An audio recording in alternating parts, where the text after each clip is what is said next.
Hello guys, അപ്പോൾ ഇന്ന് രാവിലെ തന്നെ നല്ല ഫ്രഷ് ആയിട്ടുള്ള മത്തി കിട്ടിയിട്ടുണ്ട് ഗായ്സ്. അപ്പോൾ ഇനി ഈ മത്തി വെച്ചിട്ട് നമുക്കൊരു അടിപൊളി മുളകിട്ട മീൻകറി റെഡിയാക്കാം. നല്ല അടിപൊളി ഫ്രഷായ മത്തിയാണ്. അങ്ങനെ നമ്മൾ മത്തീനെയൊക്കെ ക്ലീൻ ചെയ്തെടുത്തിട്ടുണ്ട് കേട്ടോ. ഇനി മത്തിയിലേക്ക് ആവശ്യമുള്ള സാധനങ്ങൾ നമുക്ക് ചേർത്ത് കൊടുക്കാനുണ്ട്. അപ്പോൾ ആദ്യം തന്നെ ഇതിലേക്ക് കാശ്മീരി മുളക് പൊടിയാണ് ചേർത്ത് കൊടുക്കണേ. ഞാനിവിടെ ഒരു 2 ടീസ്പൂണോളം കാശ്മീരി മുളക് പൊടി എടുത്തിട്ടുണ്ട് കേട്ടോ. അതിന് ശേഷം ഇതിലേക്ക് 1 സ്പൂണോളം മല്ലിപ്പൊടിയാണ് ചേർത്ത് കൊടുക്കണേ. പിന്നെ മഞ്ഞൾപ്പൊടി കുറച്ച് ചേർത്ത് കൊടുക്കുകയാണ്. അപ്പോൾ നമ്മുടെ എരിവിനനുസരിച്ച് ഓരോന്ന് നമുക്ക് കൂട്ടിയും കുറച്ചിട്ട് ആഡ് ചെയ്ത് കൊടുക്കാം. ഇവിടെ ഞാൻ ഒരു വലിയ സ്പൂണിന് 1 ടീസ്പൂൺ മുളക് പൊടി ചേർത്ത് കൊടുത്തിട്ടുള്ളത്. ഇനി ഇതിലേക്ക് സവോള, പച്ചമുളക്, തക്കാളി, ഇഞ്ചിയൊക്കെ ചേർത്ത് കൊടുക്കുകയാണ് കേട്ടോ. അടുത്തത് നമുക്ക് ഇതിലേക്ക് ആവശ്യമുള്ള ഉപ്പ് ചേർത്ത് കൊടുക്കാം. അപ്പോൾ ഞാൻ ഇനി ഉപ്പ് വേണമെങ്കിൽ പിന്നെ ലാസ്റ്റ് ചേർത്ത് കൊടുക്കാം കേട്ടോ. അതൊക്കെ ഉപ്പ് നമുക്ക് ടേസ്റ്റ് ചെയ്തിട്ട് നോക്കി നോക്കാം. ഇനി ഇതിലേക്ക് പുളിവെള്ളം ഒഴിച്ചു കൊടുക്കുകയാണ് കേട്ടോ. അപ്പോൾ ഗായ്സ്, ഏകദേശം ഇതൊക്കെ തന്നെയാണ് ഇൻഗ്രീഡിയൻസ്. ഇനി നമുക്ക് ഇതിലേക്ക് ആവശ്യത്തിന് വെള്ളം ചേർത്ത് കൊടുക്കണം. അപ്പോൾ ഞാൻ ഇതിലേക്ക് ആവശ്യത്തിന് വെള്ളം ഇപ്പോൾ ചേർത്ത് കൊടുത്തിട്ടുണ്ട് ഗായ്സ്.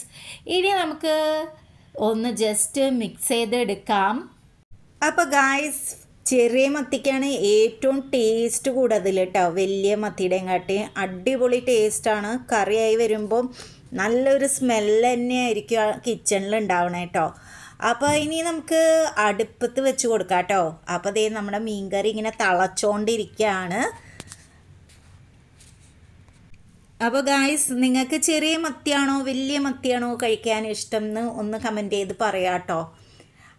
ഞാൻ കുറച്ച് ചോറൊക്കെ എടുത്ത് വെച്ചിട്ടുണ്ട്. മീൻ കറി ആവണേക്കാട്ടി മുമ്പേ തന്നെ ഞാൻ കുറച്ച് ചോറൊക്കെ എടുത്ത് വെച്ചിട്ടുണ്ട് കേട്ടോ. അങ്ങനെ ഫൈനലി നമ്മുടെ മീൻ കറി ഇപ്പോൾ റെഡി ആയിട്ടുണ്ട് ഗായ്സ്. ഇനി നമുക്ക് മീനിലേക്ക് ഒന്ന് വറുത്ത് ചേർക്കാം. അതിന് വേണ്ടിയിട്ട് ഞാൻ കുറച്ച് സവോളയൊക്കെ അരിഞ്ഞ് ആദ്യം തന്നെ വെച്ചിട്ടുണ്ട് കേട്ടോ ഗായ്സ്. ചെറിയ ഉള്ളി വേണ്ടുന്നവർക്ക് ചെറിയ ഉള്ളി ചേർത്ത് കൊടുക്കാം. അല്ലെങ്കിൽ ഗായ്സ്, ഞാൻ ചെയ്യണ മാതിരി സവോള വാട്ടിയെടുത്താലും മതി കേട്ടോ. ഇനി സവോള ഒന്ന് ജസ്റ്റ് ഒന്ന് മൊരിഞ്ഞ് കിട്ടിയതിന് ശേഷം ഇത് മീൻ കറിയിലേക്ക് ചേർത്ത് കൊടുക്കാം. അപ്പോൾ ജസ്റ്റ് ഒന്ന് വാട്ടിയെടുത്തിട്ടുണ്ട്.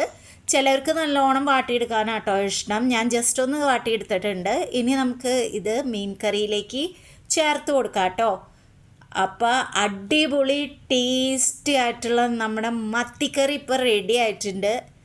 അപ്പോൾ മത്തി ഇവിടെ റെഡി ആയതിന് ശേഷം ഞാൻ ആ പാത്രത്തിലേക്ക് കുറച്ച് അയില വറുക്കുന്നുണ്ട് കേട്ടോ. അപ്പോൾ അയിലയും ഇവിടെ റെഡിയായാൽ ഞാൻ ചോറ് കഴിക്കും ഗൈസ്.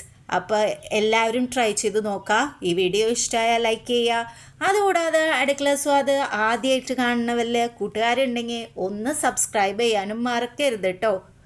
അപ്പോൾ ഓക്കെ ദെൻ.